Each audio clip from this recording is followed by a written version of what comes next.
લખતર તાલુકાના ભેરડા ગામે અવિરત વરસાદના કારણે રોડ પર પાણી ભરાઈ ગયા. ગામ લોકોને ગામમાંથી બહાર આવવું અને ગામમાં જવું મુશ્કેલ પડી ગયું. ત્યારે જે ખેતરો છે તેઓ દરિયા જેવા ભાસવા લાગ્યા અને લોકો મોટી સંખ્યાની અંદર આ નજારો જોવા માટે થઈ અને ભેરડા તળાવની પાર પર પહોંચી ગયા. ત્યારે એક વ્યક્તિ છે તે તળાવમાંથી તરી અને બારો આવતો હતો તેવા પણ વિડીયો સ્થાનિક લોકો દ્વારા કેદ કરી લેવામાં આવ્યો છે. ત્યારે આ અંગે ભેરડા ગામના એક બુઝુર્ગે આપણને જણાવ્યું હતું કે પાણી ભેરડાના તળાવમાં આવતા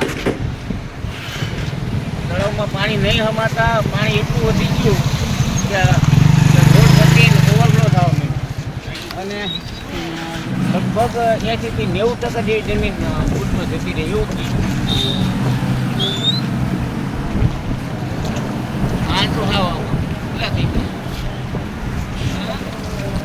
આ અંગે વધુમાં ભેરડા સરપંચ ચંદ્રસિંહ ઝાલા દ્વારા જણાવવામાં આવ્યું હતું કે તેમના દ્વારા લખતર નાયબ મામલતદાર પાવરાજી સાથે વિડીયો કોલ કરી અને તેમને પરિસ્થિતિનો તાગ આપ્યો હતો અને જે પરિસ્થિતિ તેમની નિર્માણ થઈ તે વિડીયો કોલ કરી અને તેમને દેખાડવામાં આવી હતી.